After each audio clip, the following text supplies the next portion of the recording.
하나님 말씀 읽겠습니다. 에스더서입니다. 구약성경 757쪽입니다. 1절부터 2절까지 그리고 15절부터 17절까지만 읽도록 하겠습니다.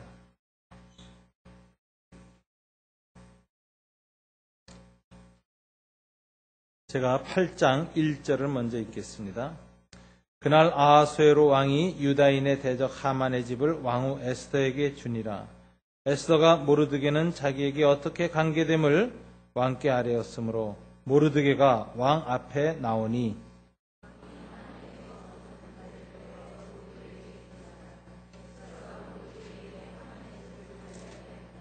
15절입니다. 모르드게가 푸르고 흰 조복을 입고 큰 금관을 쓰고 자색 가는 배 겉옷을 입고 왕 앞에 나오니 수산성이 즐거이 부르며 기뻐하고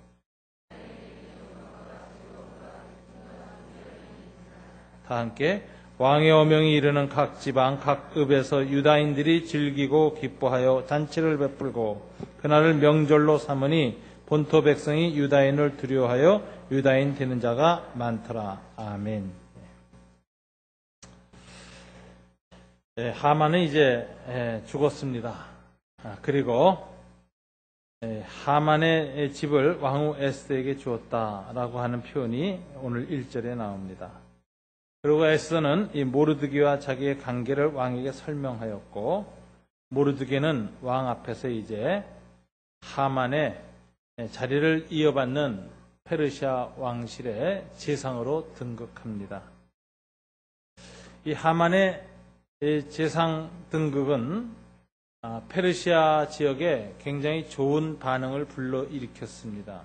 15절에 여러분 보시면 모르드게가 푸르고 흰 조복을 입고 큰 관을 쓰고 자색하는 배 겉옷을 입고 왕 앞에 나오니 어떻게 했습니까? 수산성이 즐거이 부르며 기뻐하였다라고 했습니다. 또 16절에 유다인에게는 영광과 즐거움과 기쁨과 존귀함이 있다고 했습니다. 하나님을 아는 사람이 한 나라의 재상이 되자 이방인들까지 다 즐거워했고 그 다음에 같이 하나님을 믿는 유대인들에게는 영광과 즐거움과 기쁨과 존귀함이 되었다. 이거는 굉장히 우리에게 생각하는 바가 많은 그런 기절입니다. 그리스도인이 이 세상을 살면서 세상에서 높은 지위를 차지하게 되고 또 왕이나 대통령이나 혹은 재상이 되어서 그 나라를 다스릴 때 안 믿는 사람들까지 다 즐거워하고 기뻐하고 예수 믿는 사람들은 예수 믿는 사람이 대통령이 되고 국무총리가 된 걸 자랑스럽게 여길 만큼 그 왕과 대통령과 재상이 본분을 다할 때 그건 참 큰 축복입니다. 근데 그렇지 못할 때는 이게 참 문제가 됩니다. 기독교인이 대통령이 되고 국무총리가 됐는데 백성들의 빈축만 샀다.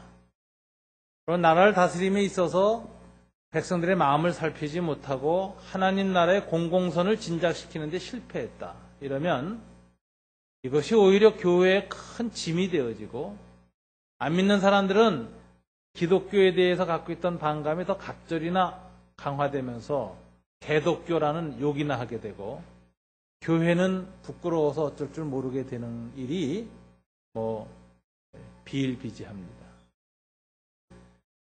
한국이 남쪽이 독립정부를 세운 이후로 기독교 정권이라고 불릴 만한 정권이 몇 번 등장했습니다. 첫 번째 이승만 정권도 기독교계 인사들이 내각의 중심이 되었던 정권이었습니다. 두 번째 김영삼 정권도 아마 기독교적 정권이라고 좀 볼 수 있는 그런 성격이 좀 있었습니다. 또 현재 이명박 정권도 마찬가지입니다. 정말 기독교인이기 때문에 국민이 뽑은 게 아닙니다. 기독교 내각을 구성하라고 대통령을 세운 것도 아닙니다. 그럼에도 불구하고 가까운 사람들, 믿을 수 있는 사람들로 내각을 구성하다 보면 자꾸 기독교인들이 정권의 핵심이 되는 경우가 왕왕 자주 있습니다. 이런 기독교 정권이라고 불리어지는 특색을 가진 정권이 어느 정권보다도 더 백성들의 마음을 살피고 나라를 잘 다스리면 그것은 참 본인에게도 영광이 되겠지만 안 믿는 사람들도 역시 기독교인이 나라를 다스리면 나라가 잘 돼라고 해서 기뻐하고 즐거워해야 되고, 또 그걸 바라본 기독교인들이 기쁨이 있어야 됩니다. 근데 그러지 못하면 오히려 그것이 기독교 선교의 재앙이 되고 교회의 수치와 부끄러움이 된다는 사실을 알아야 됩니다.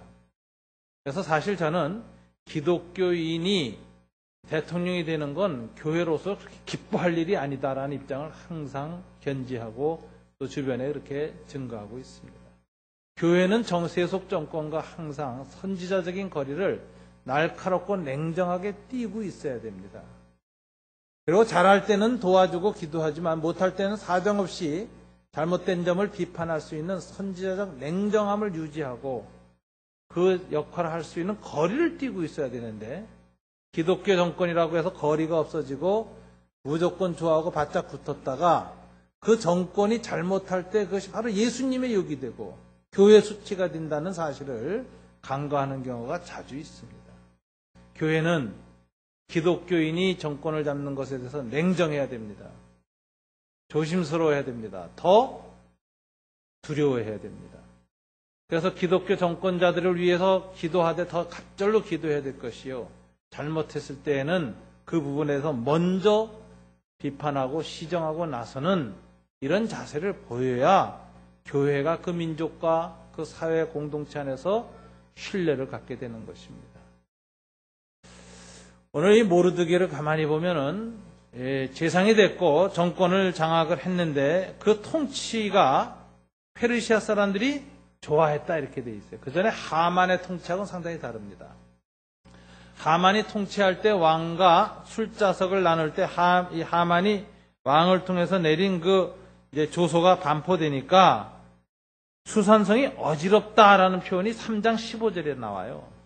이 어지럽다는 표현은 당황했다, 혼란스러워했다, 불안해했다라는 표현이에요. 왜 그런가?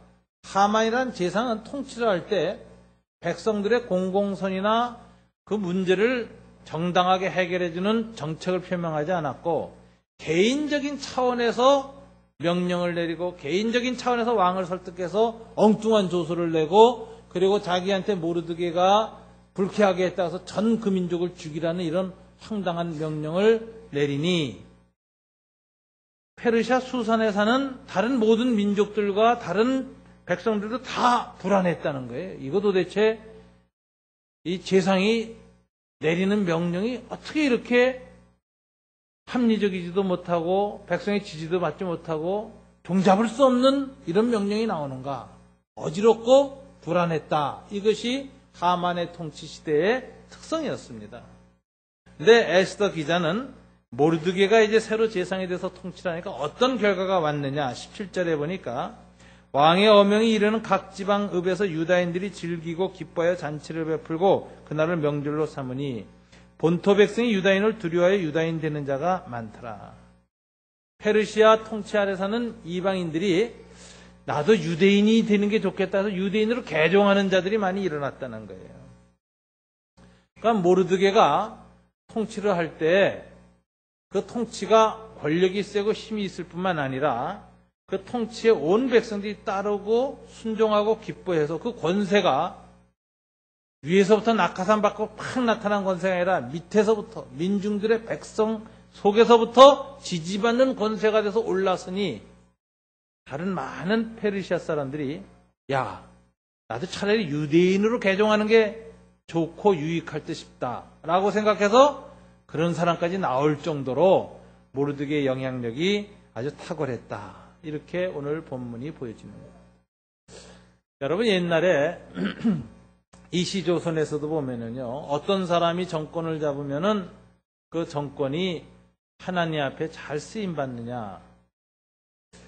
왕의 아들들 중에서도 장남이 이 통치자가 된 경우에 적장자죠. 적장자가 통치자가 된 경우에 형군이 나온 경우가 별로 없어요. 이 적장자로 태어나는 사람은 어렸을 때부터 태자로 책봉돼가지고 왕실 안에서 특별한 교육을 받지만 다 떠받드는 교육이거든요.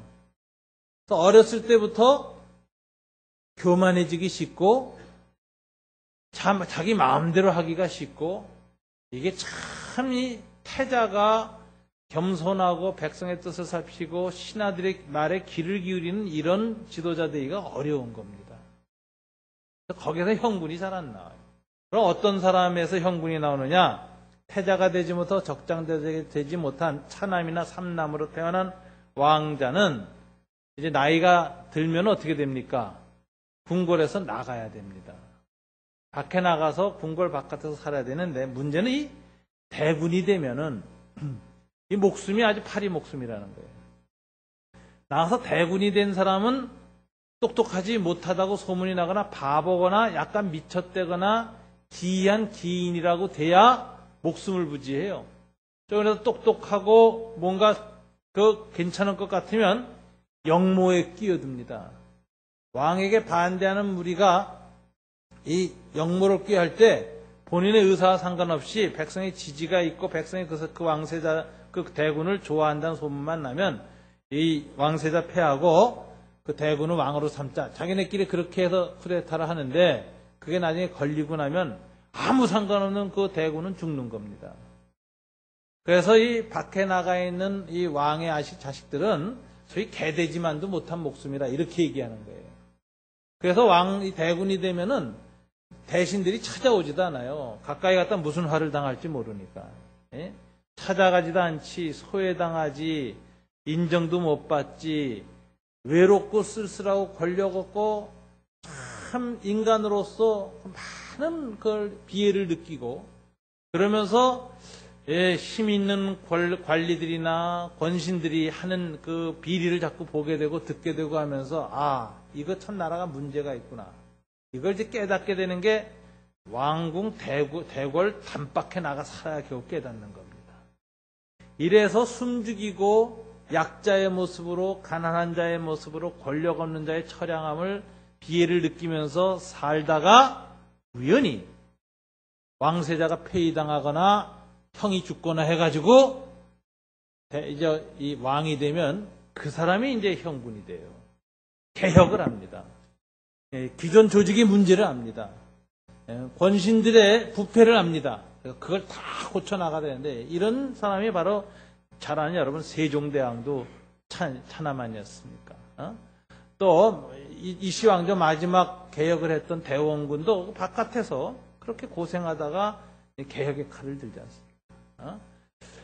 역대 모든 왕들 중에 이렇게 바깥에서 고생하다가 올라온 사람이 좋은 통치자가 됩니다. 그래서 하나님은 하나님의 사람을 그 어느 나라의 중요한 지도자의 위치에 올릴 때 먼저 고생을 시키는 법이에요. 여러분 보세요. 오늘 모르드게도 정말 백성들 앞에서 고난을 받았지 않습니까? 하만의 명령에 순종하지 않았잖아요. 법관으로서의 지조를 지켰잖아요.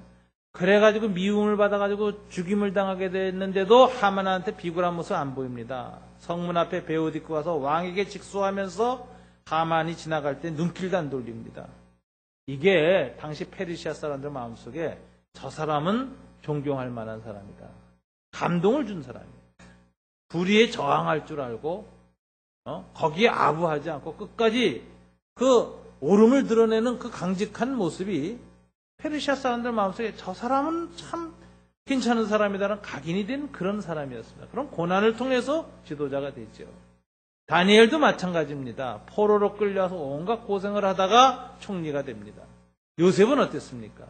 요셉은 28살 때 마지막 환난을 당하는데 시위대장 보디발의 아내 유혹을 뿌리쳤다가 시위대 그 특수 감옥에 갇힙니다. 시위대 특수 감옥은 청와대 비밀 감옥이에요, 말하자면. 요즘 그 비밀 감옥 없습니다만 옛날에 있었거든요, 다. 그런데 참 그런 그 왕궁의 그 비밀 감옥에는 정치범이 들어가는데, 정치범. 이 정치범이 들어가면은 거기서 이제 보통 어려운 일을 겪지 않는데 요셉이 글로 들어갔어요. 근데 감옥장이 가만히 보니까 요셉이란 청년이 쓸만한 사람이니까 감옥 총무로 삼았어요. 그래서 그 안에서 이제 대소사를 관리를 하는데 거기에서 마지막 하나님의 훈련을 받는데 거기 들어온 죄수는 전부 정치범입니다. 왕을 모시던 술 맡은 관원, 떡 맡은 관원, 무슨 관원 들어오는데 다 들어와서 이제 죽음 앞에 서 있으니까 왕실 안에 있었던 이야기 뭐 이런 얘기를 다 얘기하고 하는데 이거 요셉이 다 듣고 꿈도 해석 잘해주니까 또 풀어주고 그 꿈대로 어떤 사람 살아나고 어떤 사람 죽고 하니까 그 왕실 감옥에 갇혔던 수많은 사람이 요셉한테 자기의 상담을 다 했을 거란 말이에요. 2년 동안에 최고의 정치학 수업을 받은 겁니다. 문제를 다 파악한 거예요. 에집트 왕조에. 그리고 30에 딱 바로의 꿈을 해석해주면서 총리 대신이 돼가지고 그게 14년 동안 애굽의 가장 큰 위기 식량 위기 문제를 해결하고 중근동의 무수한 생명을 구원하는 생명의 구원자 역할을 하는 위대한 총리가 된 겁니다. 저는 이거 보면 하나님께서는 항상 낮은 사람, 고통받던 사람, 그런 사람의 아픔을 아는 자를 지도자로 세운다라는 원리를 깨달을 수가 있습니다. 그래서 여러분 앞으로 우리가 대통령 뽑거나 뭐 누구 뽑을 때 인생에서 너무 승승장구한 사람 뽑으면 참 골아파요. 항상 승승장구하고 엘리트로 성공한 사람 뽑아놓으면은 실패한 사람, 좌절한 사람, 가난한 사람, 고통받는 사람의 아픔에 대해서 잘 모르고 맨 친구, 동료가 그런 사람들이니까 그런 사람들의 기준에 맞춘 정책만 피니까 판나 서민이 죽어나는 거예요. 그래서 하나님이 지도자를 세우는 원리를 좀 가만히 보면서 어떤 사람이 하나님이 원하는 지도자인가 이런 거 우리가 좀 생각할 줄을 알아야 돼요.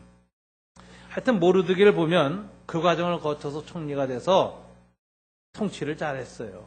그래서 결과가 어떻게 됐습니까? 유대인이 되고자 하는 자가 많아졌다. 하나님의 선교가 성취된 겁니다. 그리스도인들이 개인적으로 이 세상에서 어떻게 하나님의 영향력을 극대화시키고 복음 전파에 효용적으로 쓰임받는 인생이 될 것인가에 대해서 대략 두 가지 이론이 있습니다. 첫째는 청부론이라는 게 있어요. 혹은 고지론이라고도 불립니다. 이건 이제 김동호 목사님이 높은 뜻 승리교회 김동호 목사님이 한동안 주창해서 논쟁이 됐던 내용인데 이분이 항상 그리스도인들이 이 세상에서 좋은 하나님의 나라의 영향력을 드러내려면 세상에서 꼴찌가 되면 안 된다는 거예요. 엘리트가 되고 사회, 정치, 교육, 문화 모든 곳의 지도자가 되고 그 다음에 자본주의 사회에서는 부자도 돼가지고 그 영향력을 극대화시켜서 그 사회를 하나님의 뜻에 맞게 변화시켜야 된다는 겁니다. 그래서 거기서 강조하는 것이 바로 이 청부론, 고지론이에요. 기독교인이 세상의 고지를 점령해야 된다. 이것이 가장 잘 증명하게 드러나는 단체가 코스타라는 단체인데 해외 유학생 선교회입니다. 그래서 코스타 집회를 가면은 요즘은 이제 많이 서민적이 됐어요. 어렸을 때 보낸 학생들도 있고, 이렇게 단기 유학 온 사람들도 있고, 어학연수 온 사람도 있고, 그래서 좀 분위기가 평준화됐습니다만은, 제가 한참 강사로 갈 때만 해도 가서 보면 대부분 석사, 박사 학위 하는 출신들이고, 미국이나 유럽에서 다 유명한 대학에서 한 사람. 그래서 돌아오면 곧바로 또 취직도 잘하고 출세해요. 그때 코스타에서 갔다 온 사람들 지금 벌써 한국 사회에 곳곳에 아주 참 엘리트가 돼서 활동을 하고 있습니다. 근데 이 사람들한테 이제 김동원 목사님 구호가 이제 많이 이제 그 당시 울려 퍼졌는데 이런 얘기입니다. 한번 따라서 해보실래요? 공부해서 남주자, 돈 벌어서 남주자. 그 사상을 전파했어요. 제가 보니까 이 참 유학을 하면서 이런 사람들이 자기 이익이나 자기 성공과 자기 성취를 위해서 공부하던 사람들이 예수님을 받고 은혜를 받고 감동받아서 내 생애를 나를 위해서 쓰지 않겠다. 조국과 민족과 우리 주변 사람을 위해서 헌신하겠다. 그래서 선교적 헌신을 하고 더 열심히 죽으라고 공부해서 그 공부로 말미암은 이익을 주변에 돌리자. 열심히 벌어서 부자 돼가지고 해가지고 그걸 또 주변에 나눠주자. 이러고 결심하는 걸 볼 때 참 감동을 받습니다. 여러분 참 제가 가서 보면 참 이런 사람들이 계속 앞으로 한국 사회에서 나와서 우리 한국 사회의 지도자층이 바뀐다면 이건 우리 민족의 큰 축복이요 소망이다라는 생각을 많이 합니다. 그래서 그 청부론이나 고지론이 가는 선교적 유익에 대해서 제가 부정하지 않습니다. 그것에 대해서 인정하고 저도 같이 격려를 합니다. 그러나 제가 항상 그 자리에서 한 가지 속으로 생각하고 느꼈던 게 있어요. 뭐냐? 기독교인이 세상을 섬기는 방식이 항상 엘리트가 되고 부자가 되고 고지를 점령해야만 되는가? 그건 아니다. 이 청부론이나 고지론의 문제점은 하나님 선교의 매개 수단으로서 부자가 돼야 된다고 가르치고 높은 사람이 돼야 된다는 거예요.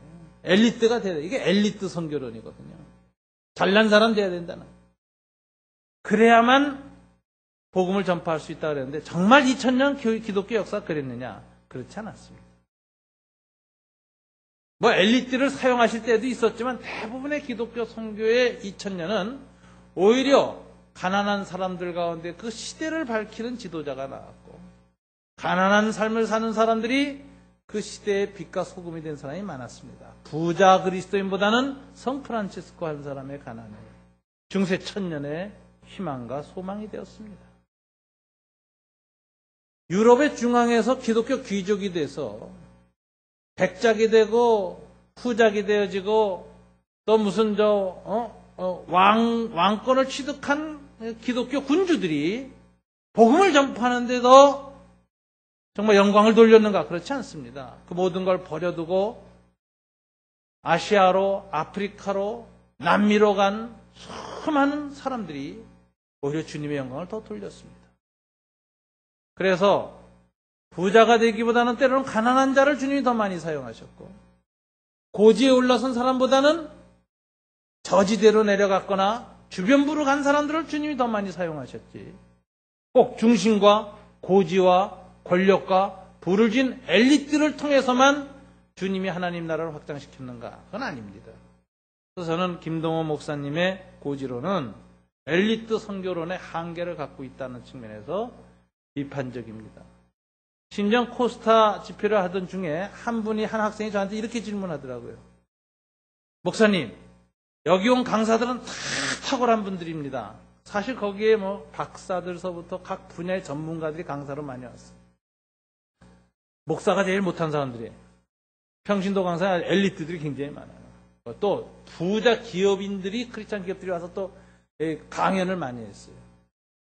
그런데 그분이 여기 온 강사는 전부 우리도 그런 탁월한 분이 돼야만 주님의 쓰임을 받는다는 얘기입니까? 그러니까 강사들이 다 멀뚱해서 대답을 못하더라고요. 그래서 제가 그때 좀 대답했어요. 내가 보기엔 아닌 것 같습니다. 그 대답은 참 잘하셨습니다.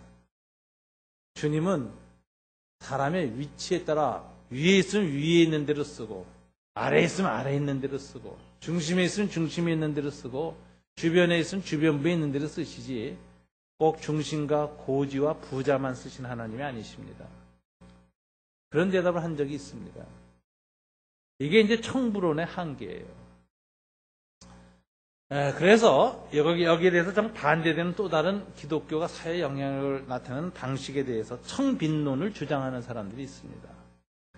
기독교는 부자가 되고 권력을 가진 자가 되고 어느 분의 엘리트가 되지 않고 가난한 자가 되고 민중이 되어야 하고 그 다음에 정말 사회 속에서 스며드는 사람이 되어야 주님의 나라가 도래한다. 이렇게 가르치는 사람들이 있고 이게 돈과 관련해서는 또 청빈론으로 나갑니다. 근데 이 청빈론이 갖고 있는 문제점 중에 하나는 또 뭐냐면 이것은 사실 이 기독교 전통에 참 맞습니다. 주님이 가난하셨고 사도들이 평생 가난했습니다. 근데 문제는 모든 그리스도인이 평신도나 목회자 혹은 사제나 일반 교우들 혹은 수도사나 아니면 평범한 세속안에서 자기의 삶을 감당해야 되는 평신도 모두가 다 가난해지고 보잘것 없어져야 주님의 영광이 나타나고 생각하느냐? 그거는 아닙니다. 기독교인이 되려면 다 거지가 돼야 한다. 다 노숙자가 돼야 한다. 교회 들어오려면 다 전 재산 내놓고 가난해진 다음에 들어와야 된다. 라고 주님이 가르친 적이 없습니다. 기독교는 2000년 동안 가난해지는 것은 자발성에 근거를 둔 것입니다. 아나니아 삽비라가 재산의 절반을 훔쳐 두었을 때 베드로가 뭐라고 야단쳤느냐 하면은 이 모든 것은 내가 임의로 해야 할 것이 아니냐. 그런데 억지로 하려고 내가 생각하여서 이렇게 네 마음은 다 내놓을 마음이 없는데 절반밖에 안 내놓을 마음이 없는데 절반만 내놓고 다 내놓은 것처럼 왜 속였느냐. 그래서 이 아나니아 삽비라가 베드로한테 저주를 받습니다. 거기서 절반을 안 내놔서 저주를 받은 게 아니라 절반만 내놓고 다 내놓은 것처럼 속인 것 때문에 내가 어찌하여 성령을 속이느냐로 저주를 받아요. 그러면 거기서 강조되는 건 뭐냐? 임의성이라는 것입니다. 초대교회부터 개신교나 캐톨릭을 막론하고 모든 교회는 그리스도의 가난을 삶의 중요한 지표로 삼 때 그것을 강요하거나 강조하거나 의무화하지 않는다는 거예요. 그건 성령 안에서의 자발성의 인격성으로서만 담지해야 될 표적이다. 이렇게 본 것입니다. 그래서 그것을 엄격하게 모든 성도의 표준으로 가난을 요구하지 않았습니다. 그렇기 때문에 청빈이 존경받을 만한 것이고 그리스도를 따르는 제자의 중요한 표지이긴 하지만 그것이 일반 율법이나 규범은 아니다라는 것을 여러분 기억하셔야 됩니다. 그래서 로만 캐토릭은 이 부분에 대해서 두 가지 이중 윤리를 만들었습니다. 청빈의 논리는 누구만 하느냐? 수사들과 사제들만 한다. 그리스도를 따르기 위해서 전 시간을 복음을 전파하는 데 보내고 가족을 부양해야 될 의무를 벗어나게 해서 총각이나 독신으로 살게 하며 그래서 먹여 살려야 하거나 가족에 대한 책임이나 이런 의무가 없이 오직 주님만을 위해서 전 생애를 가난에 헌신하도록 하여 그들은 청빈케 한다라고 하는 사제의 윤리를 하나 만들었어요. 이런 사제 혹은 수도사의 윤리는 굉장히 그 시대를 사는 사람들한테 밤하늘에 빛나는 별처럼 감동을 줍니다. 우리 동양 문화에서는 불교의 법정 스님이 얼마 전에 돌아가시면서 무소유를 실천하고 돌아가셨는데 그게 사회적으로 큰 감동을 줬지요. 최근에 이태석 신부님의 그 아프리카에서의 그 헌신을 보면서 그 얼마나 많은 감동을 또 받았습니까? 이게 바로 사제의 윤리 혹은 수도승의 윤리라는 것입니다. 그런데 문제는 모든 평신도들한테 그걸 요구할 수 없다는 겁니다. 심지어는 모든 사제들까지도 그걸 요구하기는 어려워요. 모든 사제들이 다 이태석 신부님처럼 그렇게 아프리카 가서 오지에 가서 다 죽어야만 참 신부고 서울에서 목회하거나 사제하는 신부들은 다 거짓 정말 사제인가? 아니죠. 그렇게 얘기하면 안 되죠. 심지어 모든 그리스도인과 평신도들에게 이 청빈의 윤리를 표지로 삼으라고 말할 수가 없습니다. 그래서 캐토릭은 두 번째 윤리를 만드는데 평신도 윤리를 만드는데 평신도들한테는 그것을 묻지 않는 겁니다. 청빈을 강조 안 한다. 혹은 강요 안 한다는 거예요. 그러다 보니까 캐토릭에서는 이 평신도들이 자기의 세속적인 지위나 이런 것을 그대로 다 누리고 살고 했고요. 그것이 주님께 이르지 못하는 부끄러우며 또 죄라는 것을 인정하게 했습니다. 그래서 어떻게 했느냐? 세속적인 방식으로 살고 부자가 되고 권세를 차지하지만 교회에 와서 사제 앞에 그것을 참회 고백하고 보속이라 그래서 그 죄에 속하기 위한 재물을 내놓으면 그 용서받는다는 거예요. 그래서 2000년 동안 기독교 수많은 군주와 귀족들, 즉 기독교 백작, 부작, 영주들이 같은 기독교인끼리도 총칼 들고 싸워요. 침략하고 죽이고 뺏고 나서 어떡합니까? 돌아와서 사제 앞에서 죄를 회개하고 돈을 내놔요. 그럼 용서받는 거예요. 이게 2000년간 중세 유럽의 기독교 그 왕국 시대에 이루어진 그 윤리적 행태였어요. 이걸 아주 극명하게 보여주는 영화가 있는데 갓파더라는 영화 아시죠? 그 2부인가 3부인가 1부인가요? 1부 마지막에 보면은 알파치노가 이제 복수를 합니다. 심지어 자기 여동생의 남편까지도 죽이라고 다 명령하죠. 그래서 이 알파치노의 부하들이 가서 기관단총을 따다닥 쏘면서 막 죽이고 있는데 알파치노는 뭐 하고 있죠? 성당에 와서 신부한테 그 시간에 고해성사를 하고 있어요. 전 그 장면을 보면서 참 찬란한 2000년 캐토릭의 이중윤리가 잘 드러나고 있다라고 하는 신학적 통찰을 가지고 봤습니다. 저게 캐토릭이 2000년간 이 사제의 윤리와 평신도의 윤리를 분화시키면서 공존해온 방식이다. 참 편리한 구조구나. 이런 생각이었어요. 그래서 이 청부론이나 청빈론이 둘 다 약간의 극단적인 기독교 윤리다라는 걸 여러분이 좀 기억하셨으면 좋겠어요. 이 문제를 해결하고 대안을 제시한 사람이 요한 켈빈입니다. 요한 켈빈은 기독교인의 삶을 사제와 평신도로 가르질 않았습니다. 오히려 그는 평신도에 더 많은 강조점을 뒀습니다. 요한 켈빈은 그 자신이 평신도였습니다. 요한 켈빈은 평생 한 번도 안수를 받아본 적이 없는 사람입니다.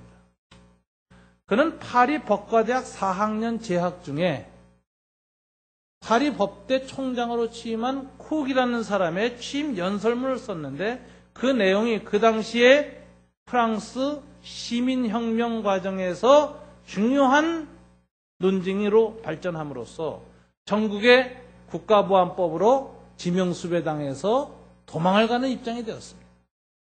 그래서 그가 스위스로 망명을 가고 도망가는 중에 20대의 젊은 나이에 27살의 젊은 나이에 스위스에서 안착을 하게 되면서 거기서 종교개혁 운동을 시작하면서 말하자면 장로교나 켈빈주의라고 하는 유명한 종교개혁 운동의 지도자가 됩니다. 그는 수많은 목사들을 본인이 세우긴 했지만 본인이 한 번도 안수받은 적이 없는 평신도 사역자로서의 자기 정체성이 굉장히 분명한 사람이었어요. 이 요한 켈빈은 그래서 그의 이 기독교 윤리를 가르침에 있어서도 사제나 수도승들을 위한 윤리를 가르치기보다는 일상성 속에서 밥 먹고 살아가고 돈 벌고 시장에서 장사하고 공업용품을 만들고 농사 짓는 사람들에게 맞는 그리스도인 윤리를 만들었는데 그것이 유명한 청지기론이라는 것입니다. 이게 청부론이나 청빈론과는 좀 다른 아주 균형 잡힌 개념인데 그 사람이 부자든 가난하든 권력 엘리트든 서민이든 농민이든 뭐 장인이든 상관없이 자기에게 주신 하나님의 재능 그것을 최대한 잘 사용하여서 세상을 섬긴다는 것입니다. 그래서 낫을 만드는 이 대장장이는 주님이 주신 그 대장장이의 재능을 전문성을 최대한 주님 앞에서 성실하게 사용하여서 하나님 주신 달란트니까 하나님께 영광을 돌리고 세상을 잘 행복하게 해주는 쪽으로 만든다는 거예요. 낫을. 좋은 낫을 만들고 튼튼한 낫을 만들고 값싼 낫을 만든다는 거예요. 그런 교사, 그런 의사, 그런 법률가, 그런 농사꾼, 그런 장사꾼들이 나와서 수없이 섬기니까 그런 사람은 내 직업이 단순히 내 밥 벌어먹기 위한 것이 아니고 돈 벌기 위한 것이 아니라 하나님이 주신 재능이고 이게 하나님의 컬링, 부르심이다. 소명이다라고 해가지고 특별히 사제가 되거나 목사가 되거나 선교사나 수도사가 되지 않고도 내 직장에서 하나님의 선교를 감당하는 것은 이 재능을 가지고 세상을 섬기는 거다. 열심히 하니까 어떻게 돼요? 기술이 발달하고 전문성이 생기고 그 분야에서 탁월한 사람이 됩니다. 그러니까 돈을 벌겠어요? 안 벌겠어요? 돈도 벌고 영향력도 커집니다. 근데 돈도 벌고 영향력이 커진 이 중소상인들, 상공인들, 농업인들 이런 사람들이 다 또 주님 앞에 이 돈을 벌었는데 이 돈을 어떻게 쓰느냐? 이게 청지기 정신으로 쓰는 거예요. 이건 나를 위해서 살라고 주님이 준 돈이 아니다. 세상을 섬기라고 주님이 준 돈이다. 교회를 섬기고 복음을 전파하고 이 세상의 가난한 사람들을 돌보고 세상의 정권에 손이 닿지 못하는 사람들을 위로하는 하나님의 도구로서 이 돈을 써야 되겠다. 이 돈의 주인은 내가 아니라 주님이시고 나는 그것을 관리하는 집사, 청지기일 뿐이다라고 생각하는 겁니다. 그래서 이것을 어떻게 쓸까 하니까는 마음대로 쓸 수가 없죠. 그래서 자기 절제를 하게 돼요. 자기를 위해서 쓰는 일에 상당히 절제심을 발휘하다 보니까는 돈이 모이게 됩니다. 열심히 해서 잘 팔리는데 잘 안 쓰니까 모이지요, 돈이. 그래서 칼빈의 이 청지기 윤리를 받아들여서 살아갔던 많은 중간계층의 중소상인들이 중세와 근대를 건너가면서 초기 부르주아 자본가들이 되는 겁니다. 돈 많은 사람들이 됐어요. 귀족이 아니었어요. 남작, 후작, 백작이 아니었는데 이 사람들이 사회 중간계층인 사람들이 부를 축적하게 되고 사회적 영향력이 커졌습니다.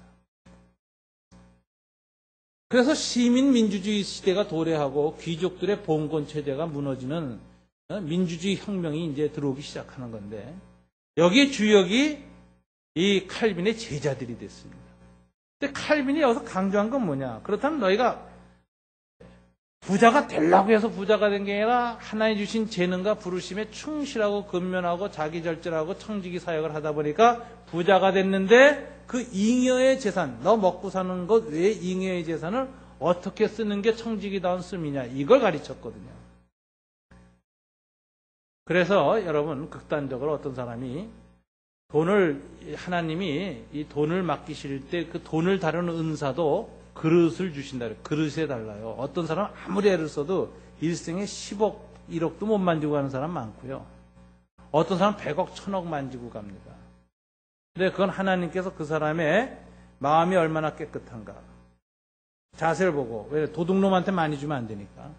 두 번째는 재물을 관리할 능력이 있는가. 재화를 재창출하고 관리하고 유용하게 관리할 수 있는 능력이 있는가. 재능을 보고 더해 주시는 거예요.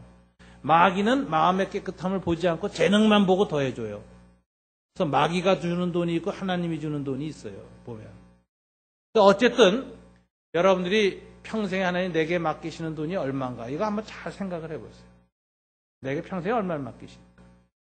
젊은 사람들은 얼마 맡기실까? 얼마 맡겨주셨으면 좋겠다. 이런 생각 한번 해보세요. 그래서 여러분 이제 한 500억 맡겼다 그래보세요. 하나님께서 여러분들한테. 일생에 500억을 써라. 근데 그거 가지고요. 시컨 지 먹고 사는데 쓴 거예요. 요트 사고 전세 비행기 사고 아주 뭐 명품으로 두르고 고급 자동차 쓰고 호텔 가서 호화호식하고 그러고선 살다가 주님 앞에 가서 한 200억치 쓰고 300억 가지고 좀 뭐 하다가 가면은 주님이 뭐라 그래? 야, 이 도둑놈아. 내가 너한테 500억을 맡겼는데 내가 그렇게 관리하라고 너한테 줬냐? 너는 청직인데 청직이답지 않다. 내 뜻을 살피자고 네 마음대로 네 돈인 것처럼 썼다. 이놈 하고선 공금횡령죄로 잡아놓는 겁니다. 이런 케이스가 있고 또 어떤 사람이 있습니다. 500억을 하나님 평생 주겠는데 이 사람 자린고비예요. 아주 구두쇠야. 그냥 절제를 잘해. 그래가지고 그냥 1억 내지 10억 겨우 썼어요. 490억을 죽을 때 남겼어. 그래서 이제 유산 490억 남기고 딱 가면 주님 뭐라 그러시죠? 야 이놈아. 너는 내가 500억을 너한테 생애 중에 맡겼을 때 생애 중에 그 돈을 주님 위해서 잘 쓰라고 맡긴 거지. 안 쓰고 싸두고라고 맡겼냐 이놈아. 그래서 직무유기죄로 잡아놓는 겁니다. 그래서 여러분 하나님이 물질을 주시면 살아있는 동안에 하나님 뜻대로 다 쓰고 가셔야 돼요. 그래서 유산 안 남기기 운동을 하잖아요. 요즘 기독교인이. 그런데 그 운동본부가 무너졌어요. 없어졌어요. 너무 과격해서 아무도 등록을 안 했어. 그래가지고 요즘 바뀌었습니다. 유산 1% 사회환원하기 운동. 아, 요건 괜찮아요. 여러분이 1억을 부모한테 받으면 100만 원 사회환원하기. 근데 이 운동을 벌리니까 어떤 일이 일어나냐면 1%만 하지 않고 어떤 사람은 10% 하고 어떤 사람은 20% 하는 거예요. 그래서 이게 운동이 좋다 그래서 지금 운동 바꿨어요. 유산 1% 사회환원하기 운동. 그런데 여러분 여기에서 우리가 배울 수 있는 이 칼빈의 정신은 뭐냐? 여러분 보고 꼭 부자가 되거나 높은 자리에 올라서 엘리트가 된 다음에 그걸 수단으로 써서 하나님을 위해서 써라. 이렇게 가르치면 부자가 되고 높은 자리 올라가는 것이 목표가 돼가지고 거기에 전념하다가 낮은 자리로 가는 법을 배우지 못하고 저지대로 가는 능력이 안 생겨요. 높은 자리 올라가는 일에만 골몰하다 보니까 사람의 엘리트 의식이 생기고, 그리고 탈락하는 사람, 좌절하는 사람, 실패한 사람의 아픔을 모르는 인간이 돼요. 그런 엘리트형 인간이 사회의 지배층이 되면은 그 사회가 힘들고 어지러워지는 거예요.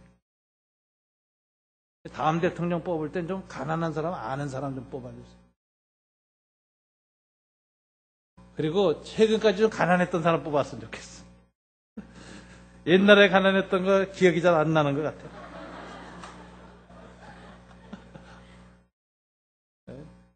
적어도 가난한 사람들 편에 드실 줄 알고 그 사람들 입장에서 같이 고생했던 사람들, 이런 사람들이 참 귀중한 사람들이죠. 기독교의 이 캘빈이 가르친 청지기론이라는 것은 그래서 청빈이나 청부론이라는 극단적인 두 방향이 아니라, 그건 하나님의 부르심에 따라 각각 자기가 원하지 않지만 그 자리에 쓰면 그렇게 하는 것이고, 기본 정신은 어느 곳에 가든지 높아지든 낮아지든 중심에 있든 주변부에 있든 부자가 되든 가난한 자가 되든 주님이 주신 그 물질을 최대한 주님의 나라를 위해서 가장 효율적으로 잘 사용하다 가면은 주님이 착하고 충성된 종아라고 저와 여러분을 칭찬하시는 거예요. 이게 일생 동안 살다 보면 어떤 때는 치우칠 때가 있어요. 어떤 때는 신앙적인 미숙이 있어서 또는 욕심도 생겨서 자기 위해서 잔뜩 쓸 때도 있고, 어떤 때는 자기는 안 쓰지만 자식 위해서 막 들이부을 때도 있고, 어떤 때는 뭐 이래저래 여기저기 그 당시 풍조에 따라 쓸 때도 있지만, 적어도 주님 앞에 가기 전까지는 아직 기회가 있으니까 내가 주님 앞에 청지기로서 내게 주신 재능과 사회적 영향력과 그 다음에 돈을 제대로 썼는가, 이걸 다시 이렇게 반성해 가면서 균형을 잘 잡아서 조정해 가지고 주님 앞에 잘 사용하다 가면 주님 앞에 아름다운 삶을 사는 거예요. 산업 자본주의 사회, 정보화 사회로 들어선 오늘날 우리는 법정 스님이나 이태식 신부님처럼 수사적 삶을 살 수는 없습니다. 그게 우리들의 평균적 모델이 될 수는 없어요. 여러분은 주부이면서 상인이면서 직업인이면서 일상성 속에서 하나님 나라를 구현해야 될 자리로 불림받은 사람입니다. 그런 사람들이 가져야 될 가장 고상한 신앙적 태도는 청지기 자세입니다. 이걸 가지고 저와 여러분이 잘 살아서 오늘 모르드게처럼 높아지든지, 아니면 모르드게가 높아지기 전에 죽음의 위기에 몰리고 디아스포라 유대인이라는 소수인으로서의 한계에 부닥쳐서 괴로워할지든지, 먼저 그 나라 그 의를 구하는 중심을 가지고 살면 그것이 아름답고 주님이 축복하고 주님이 함께하는 삶이 되는 것입니다. 이런 삶을 살기를 주님 이름으로 축원합니다. 여러분, 이 삶이 그리스도인의 개인의 윤리적 삶입니다. 그런데 제가 오늘 이제 마지막으로 여러분 함께 읽고 싶은 것이 있는데, 교회 공동체적인 모습은 어떻게 돼야 되느냐, 이게 또 중요해요. 그래서 교회 공동체의 모습에 관해서 제가 2011년 1월 달에 보험가 상황에 교회 개혁의 목회적 방향성이라는 글을 썼습니다. 그래서 5가지의 방향성을 제시했습니다. 오늘 이걸 같이 함께 읽으면서 우리가 개인적으로는 청지기 정신, 공동체적으로는 어떤 교회 공동체를 빚어가야 될 것인가, 우리가 다 함께 생각하는 시간 되길 바랍니다. 제가 읽을 때 아마 같이 읽겠습니다. 제가 혼자 읽을 때 따라 읽어주시기 바랍니다. 교회개혁의 목회적 방향성, 주보 안에 있습니다. 최근 교회개혁 실천연대가 발표한 한국교회에 대한 평가는 상당히 충격적입니다. 한국교회에 대한 일반인들의 인식이 나쁘다는 것은 이미 다 잘 알고 있었지만, 이번 조사에서 한국교회는 100점 만점에서 평균 44점을 맞았습니다. 한마디로 과락이지요. 이렇게 낙제점을 면치 못한 이유는 첫째가 세속주의에 사로잡혀서다가 29.4%였습니다. 둘째가 자정 능력을 상실해서이다가 12.4%입니다. 셋째가 교회 리더십에 문제가 있어서다가 11.8%입니다. 넷째, 신학과 신학교의 어지러움 때문이다. 7.8%입니다. 다섯째, 성경을 왜곡하거나 자의적으로 해석해서이다가 6.5%입니다. 이런 구체적인 분석 외에 예수를 안 믿는 사람들에게 비춰지는 기독교인의 이미지는 무엇인가? 위선자라는 것이 단연 톱을 차지했습니다. 이번 여론조사를 종합하여 제안한 인사이트 리서치의 박수일 소장은 위선자라는 이미지는 기독교인이 말과 행동이 다른 사람으로 비춰졌기 때문이다라고 했습니다. 주로 기독교인의 삶 자체가 복음의 증거가 되지 못하고 손해보기를 즐거워하지 않았기 때문이라고 평가했습니다. 이런 평가에 기초해서 5가지 교회의 방향성을 제시합니다. 첫째, 가치 목회를 실현해야 합니다. 교회가 추구하는 가치관이 성경적 가치관이 되도록 하여야 합니다. 교회가 세상과 똑같이 교회의 인적, 물적 성장을 추구하고 교인들의 세속적 성공을 축복하는 소위 성장주의, 성공주의를 강조해서는 안 됩니다. 목회자들의 설교가 지나친 기독교 승리주의를 주창해서도 안 됩니다. 그리스도인들로 하여금 세상에서 남보다 더 성공하고 더 성장하고 그래서 세상의 고지를 점령하여 기독교의 승리를 드러내는 것을 일방적으로 찬미하는 설교를 지양해야 합니다. 교회는 지난 2000년 동안 항상 세속적 가치관을 초월하고 세속적 가치관을 비판하고 새로운 가치관을 그 대안으로 내놓을 때 세상의 빛과 소금의 역할을 감당하여 왔습니다. 세상에서 맨날 듣던 똑같은 소리가 주일날 교회에서 종교적 형태로 옷만 갈아입은 채 다시 크게 목사의 입에서 반복되어 외쳐지고 교인들은 이 세속적 가치에 중독된 환자들처럼 큰 목소리로 아멘 아멘 하는 것에 세상 사람들은 염증을 느끼는 것입니다. 목회자들은 새로운 성경적 가치를 지향하는 가치 목회를 하여야 합니다. 둘째, 지역성을 확보해야 합니다. 책인 시민운동 단체들이 지역 공동체 만들기에 많은 노력을 기울이고 있습니다. 시민운동 단체들조차도 지역사회에 뿌리를 내리고 지역민의 필요를 채우는데 시민운동의 우선순위가 있다고 파악합니다. 한국교회는 산업화 도시와 정보화의 물결 속에서 어느덧 지역성을 상실했습니다. 교인들은 더 이상 같은 동네 주민이 아닙니다. 편리해진 교통수단 때문에 각 지역에서 모여듭니다. 이런 탈지역성은 교회로 하여금 지역사회의 필요에 둔감한 폐쇄적 공동체로 만들었습니다. 지역사회의 빛과 소금의 역할을 상실했습니다. 그리고 오직 예배드리는 공동체로 개토화되었습니다. 이런 종교적 폐쇄성이 지역의 불신자들에게 좋은 이미지를 주지 못한 것입니다. 따라서 지역사회의 필요를 찾아 공부방, 도서관, 카페 혹은 노인복지센터 등을 운영하여 지역 주민의 필요에 맞추어 지역적 연대성을 확보하는 것이 필요합니다. 지역인들이 이 지역에 그 교회는 꼭 필요한 교회라고 인정하는 그런 교회가 되어야 합니다. 셋째, 공동체성을 확보해야 합니다. 대부분의 교회는 설교자와 청중 혹은 목사와 평신도로 나뉘어져 있습니다. 그리고 신자들 위해 재직회 당회 같은 교회 조직이 형성되어 있습니다. 이것은 개교인들 위에다가 조직을 세운 것으로서 마치 모래 위에 집을 지은 것과 같습니다. 그러므로 청중 혹은 신자로만 머물러 있는 평신도를 소그룹 공동체로 빚어내야 합니다. 소그룹 공동체의 교제와 삶의 고백을 통하여 평신도들로 하여금 위선적 그리스도인이라고 하는 한계를 벗어나도록 하여야 합니다. 진젠돌프가 말한 것처럼 교회 안의 작은 교회 운동, 즉 소그룹 운동만이 진정한 삶의 변화를 일으킨다는 경건주의 목회자들의 교훈에 주목해야 합니다. 오늘날 교회가 잃어버린 가장 결정적인 것은 바로 공동체성입니다.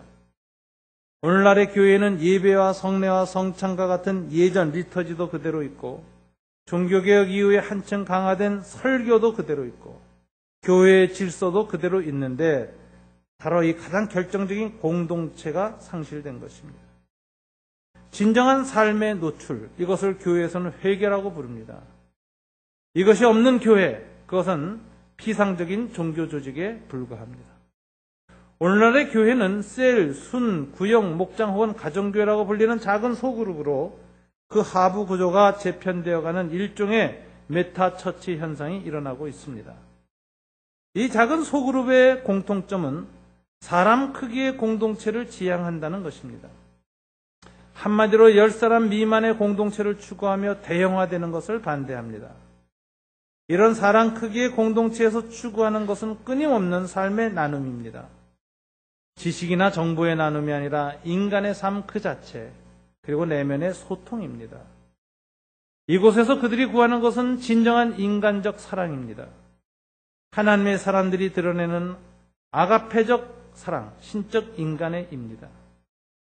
그리고 놀랍게도 공통적으로 발견되는 것은 스토리텔링 현상입니다.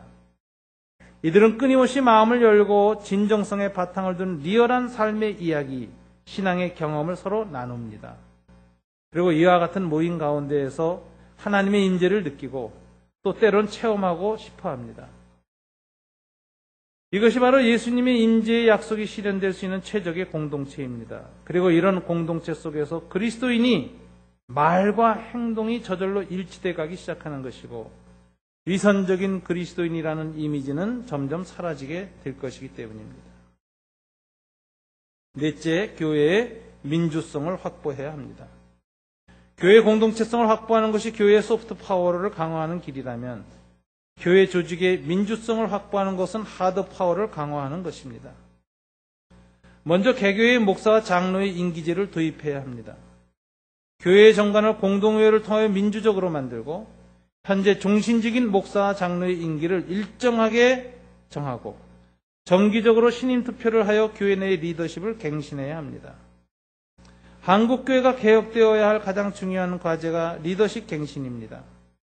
성경적으로 목양을 잘하고 교회를 잘 섬기는 지도자들은 재신임 과정을 통하여 더욱더 그 리더십을 강화해주고 교인들의 기대와 성경적 기준에 못 미치는 지도자들은 신임 투표를 앞두고 더욱 겸손하게 노력하도록 리더십 갱신의 동기를 부여해야 합니다. 권위주의 리더십에 깊이 물들어 있는 한국교회의 지도자들이 공동체의 투표 과정을 통하여 나타나는 하나님의 뜻 앞에 겸손하게 순종하는 혁신적인 자기개혁이 필요합니다. 다섯째, 교회의 사도성을 회복해야 합니다. 기존 교인들을 서로 경쟁적으로 끌어모아서 교회 성장을 도모하는 현재의 모습은 극복되어야 합니다. 오히려 남의 터위에 교회를 세우지 않겠다고 외쳤던 사도 바울의 사도적 헌신을 통하여 수평 이동 성장보다는 전도 성장에 힘쓰는 교회가 되어야 합니다. 교회가 지역 주민의 필요에 민감하게 반응하고 그들로부터 칭찬과 선한 이미지를 얻었을 때 교회의 선교적 접촉점은 확보되는 것입니다.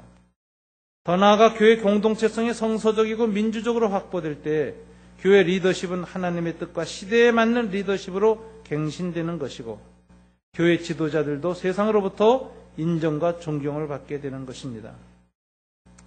세상의 가치관에 실망하고 좌절하고 다른 대안을 찾는 수많은 이 시대의 구도자들에게 새로운 가치관을 제시하는 대안적 공동체가 되어야 합니다. 그때에만 교회는 거시적 좌표를 이 세상 속에서 획득하게 됩니다. 이와 같은 선교적 인프라가 세상 사람들의 마음속에서 형성될 때 선교적 헤게모니는 획득되는 것입니다.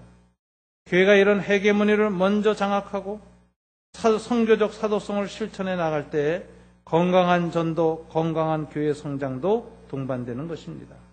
한국교회의 개혁을 위해서 가장 먼저 추구해야 할 것은 교회의 사도적 건강성입니다.